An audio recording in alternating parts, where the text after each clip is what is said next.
Hello everybody, it's Claire Broad here. I'm a medium, a spiritual teacher and an author. And I've just been sitting here by the Christmas tree, wrapping my presents and preparing for the Christmas holidays.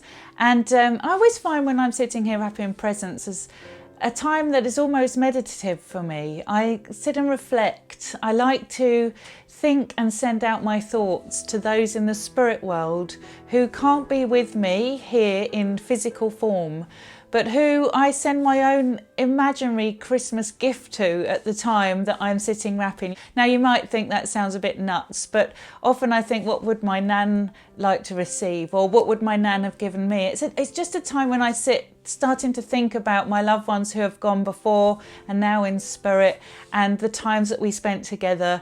And I don't know, I just feel like it's a bit of a hug. But it crossed my mind as I was sitting here doing this that it can't be that way for many people. I often feel it's quite sad for those who don't have any spiritual belief or faith at a time when they've lost a loved one and they're grieving, and then a period such as Christmas time comes around, and it just really brings home, doesn't it, for all of us, the loss of that person not being there with us at such a time when everybody comes together. And it brings home the memories of everything that we shared together and the times that we spent. And Christmas can be, as we all know, a lonely time. Now, as a medium, I have a completely unique perspective on Christmas time, I guess, in ways that maybe other people don't have. Because on the run up to the Christmas period, where I'm still working and doing readings, it's very common that spirit communicators who come through to loved ones begin to tell me about what those loved ones have been up to, the Christmas shopping that's going on, the dates they've been out on, the things they've done to feel Christmassy. And then they tell me about Christmas Day and the fact that they are going to be with all the family on Christmas Day, and that spirit loved ones really do feel joyful about the fact that we come together, that we take this time to give to one another, to raise our energy, to raise our emotions into higher frequency emotions. We all try our best, don't we, to be content, to be happy, to be bright, to be Christmassy. I suppose that's where the magic of Christmas is for me. It's in the fact that we really make a concerted effort to get in touch with the inner child within us, the joy, the magical side of Christmas.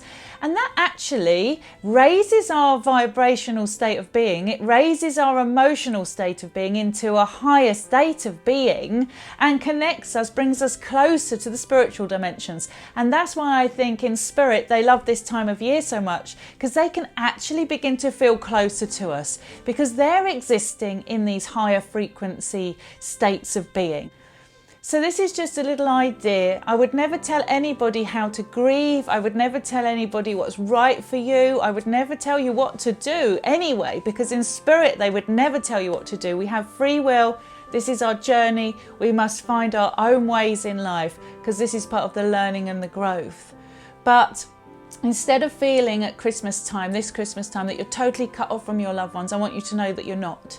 Instead of feeling that life is over now because your loved ones have gone and you're here on your own and missing them, I want you to know that you're not here on your own and they're not missing out on you. And instead of feeling like there is no tomorrow for you now because you are getting stuck in the memory of that loved one, and feeling that if you move forward you will dishonour them because they can't move forward because they've lost their lives, know that they do move forward, they heal, they become well in spirit, and they want the same for us.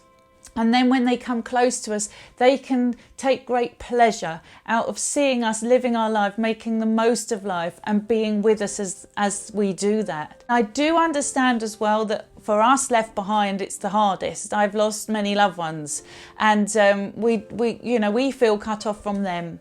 But the truth is that when you do understand that you are spirit, that you can expand your awareness, and that your loved ones do bring you signs and bring you emotions and try to give you emotional hugs, if you like, then you don't have to feel completely cut off from them.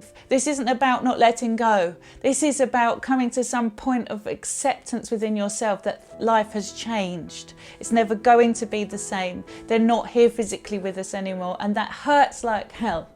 But the spirit, the essence of them continues on. It was never physical anyway, that part of them, nor is your own spirit and essence. So I'm sitting here in reflection, as you can see, thinking, what words could I possibly say that brings a spark of hope or light into somebody's day around Christmas who is suffering, who is feeling that this is the worst time of year for them, who is feeling lonely, who is struggling to understand whether there's an afterlife. I just wanted to give you some words of hope, some words of motivation, some ideas about how you can shift your perspective just a little bit to see that there is a tomorrow, that there is a continuation of that relationship with your loved ones. Life is precious. You need to grasp it with both hands and make the most of every day, even when you're feeling low, because your loved ones didn't have that opportunity and what they would give for a day with you here. So live that day well, honour them, bring something about them that you loved into your own day or into your own behaviour, and just remember them with sheer joy, love and positivity for what they brought you, even the negative stuff, how you grew from them, how their behaviour informed you of who you don't want to be. And so for me, without wanting to sound trite, that's what Christmas is about. It's about spirit. It's about us connecting in spirit to the people around us, feeling connected, giving love, letting people know they're not on their own. And it's the same for those in spirit. They come close to us to bring us the same message. They want us not to feel lonely, to not feel on our own, to enjoy, to raise ourselves up into the higher states of being so that they can feel closer to us.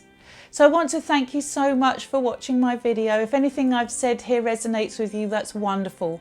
But as always, you are free to question and dismiss as you see fit. And if you have enjoyed this video, please subscribe and like. And I look forward to speaking to you and sharing my insights in 2020.